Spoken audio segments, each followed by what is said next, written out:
What are best practices in special education? And how come we don't talk about this? I've been in the special education community professionally for over 20 years. I'm a special needs sibling, so I grew up in our disability community.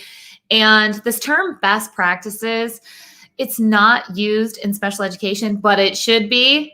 And it will be. This conversation is about to explode inside of our Master IEP Coach community. And if you don't know what that is, just hang around. I'll give you some more information and you'll see how you can become a Master IEP Coach. But first, I want to talk about special education best practices. If you know anything about special education, if you're a parent, teacher, admin, therapist, if you sit at the IEP table, you 100% know that things happen different everywhere. It means there's not really a standard when it comes to how should an IEP meeting be run, what should be inside of the IEP besides for the basics that are legally required.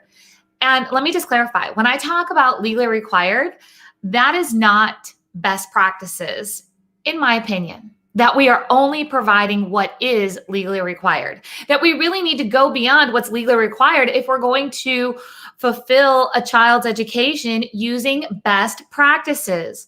So some of the things that I talk about when I say best practices are mandated, they should be done, and some of the things are not mandated, but they do support what is mandated. What do I mean by that?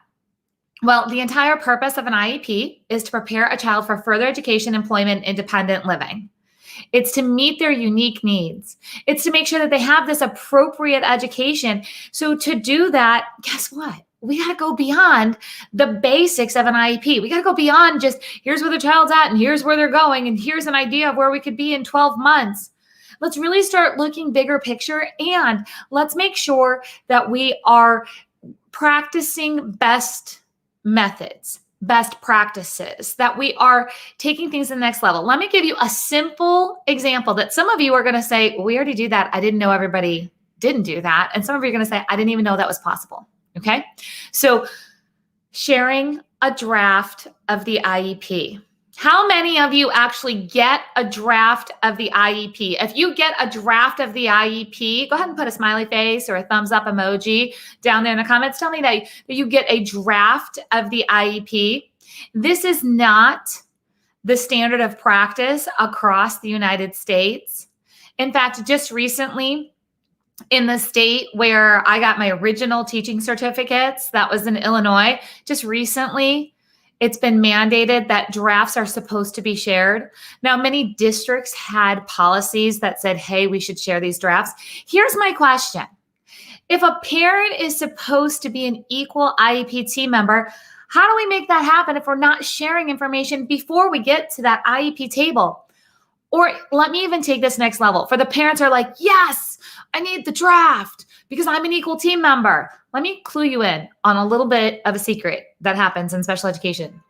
Do you know how many IEP meetings I went to as a teacher and had no idea what the speech therapist or occupational therapist or gym teacher was going to say at that meeting? We did not collaborate beforehand. And as a new teacher, how would I know any different? How would I know that I should be collaborating with the speech therapist to make sure that her goals that she's working on for 30 minutes during the week are being carried over into my classroom? Now, I figured that out real fast, as in, okay, let's compound our efforts. Let's make sure that your goals are in alignment with the big picture. So my goals are also in alignment with the big picture of what needs to happen. And we build this IEP together, not in pieces. This is not something that we should be putting together like a puzzle where we're like, here's the therapist's goal, here's the teacher's goal, here's what's happening for inclusion, and we piece it together and we hope it all works out. No, this should be a compounded effort that we are doing together as a team. That requires us to talk often, to share things like a draft, to truly know what a parent input statement is. That's how we layer the information. So instead of kind of piecing together the information, we want everything to layer on top of each other so we can compound our efforts so a child's school day flows much better. Could you imagine as a child, you're walking around, you're like, in this classroom, I learned this, and this person teaches me this way, and then the speech therapist comes and does it this way, and then the OT comes and does it this way.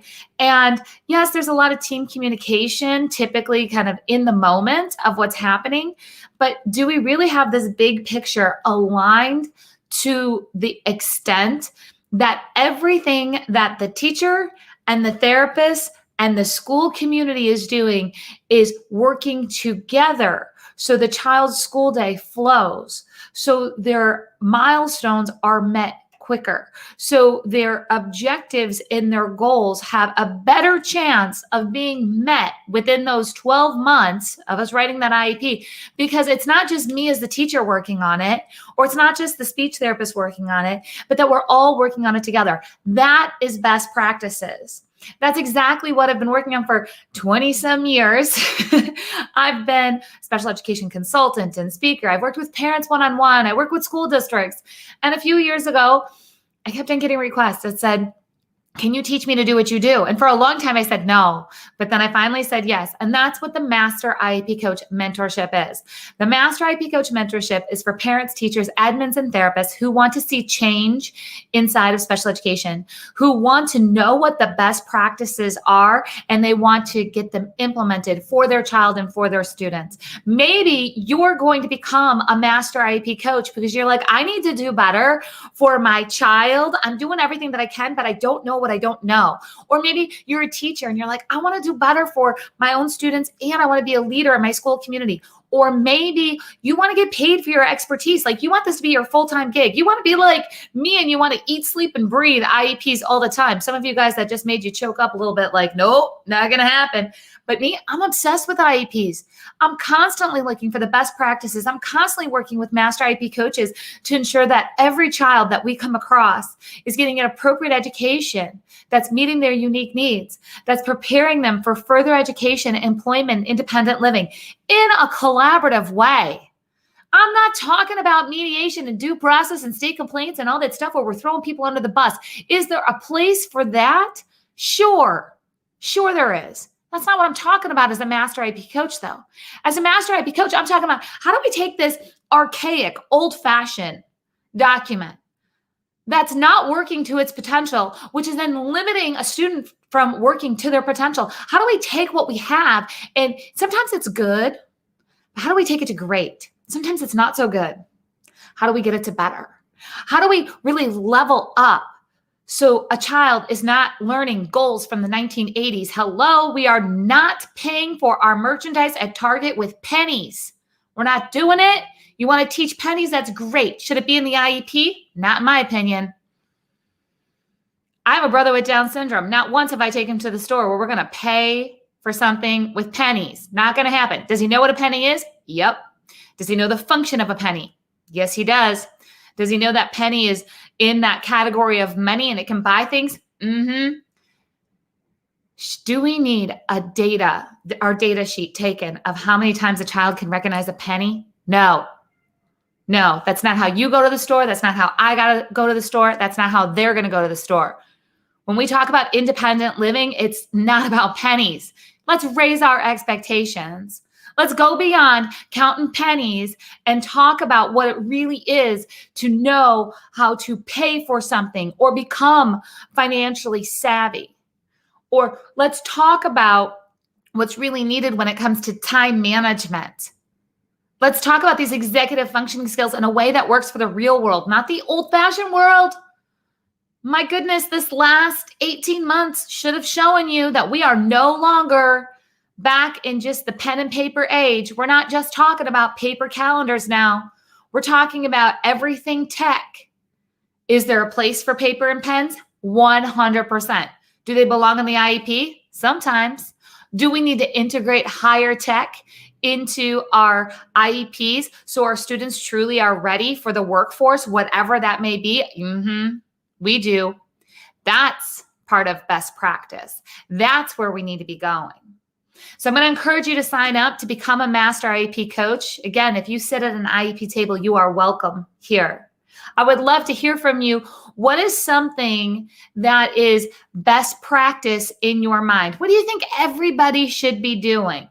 What do you think that the teachers should be doing with the parents or with their co-staff? What do you think that parents should be doing with the teams? What's best practice to you? Is it getting that draft of the IEP? Is it having a home to school communication plan? Is it having a strong parent input statement? What is that best practice to you? I've got a list of best practices that we go over in the Master IEP Coach Mentorship, but it's not just a list, it's actual action steps that we take. We are leveling up our conversation of best practices inside of our Master IEP Coach community because low expectations, old school expectations, special education from the 1980s should not be accepted anymore by anybody who sits at an IEP table. I hope to see you guys inside of the Master IEP Coach Mentorship. And also keep in mind, this is the last one of 2021.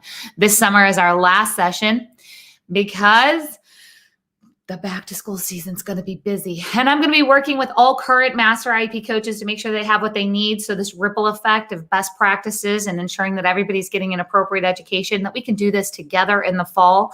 I'm going to be all in the fall with Master IEP Coaches, which means this June is the final Master IEP Coach Mentorship of 2021. You got to get in now or you're going to be waiting until 2022. You don't want to do that.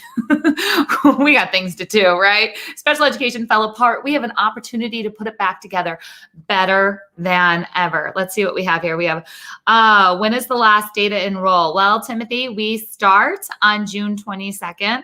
I highly recommend that you enroll as soon as possible because there are several bonuses that I can't replicate once the start date happens, meaning that starting on May, I can't remember the exact date, or maybe we start June 21st, but about 4 weeks before we start is when I'm going to be rolling out bonuses every week to everybody who's enrolled. So if you want all the bonuses, you're going to want to enroll ASAP so you can get everything. Let's see. I feel like I need to take a class on how to read the IEP in the beginning. It took me several meetings to understand what I was looking at. Alex, we are having a brand new module. There are so many people that feel that way, Alex. So we're having a brand new module of doing an IEP breakdown and what to look at. So I've always done that, but we're going to take it to the next level because we're looking for different things now, especially with things that have happened in the past year and a half. It's super important for us to be looking with a very critical eye. And by critical, I don't mean nitpicky on the things that don't matter. By critical, I mean what are the critical things and how are we going to prioritize what needs to happen next for this child. So we're going to do a full IEP breakdown and help prioritize what everybody on the IEP team should be looking for, especially considering everything that has happened. So, all right, if you guys have questions, keep popping them into the comments. Although the best place where you can get all the answers of best practices and how to become a Master IEP coach is over at masteriepcoach.com. I'll see you guys there.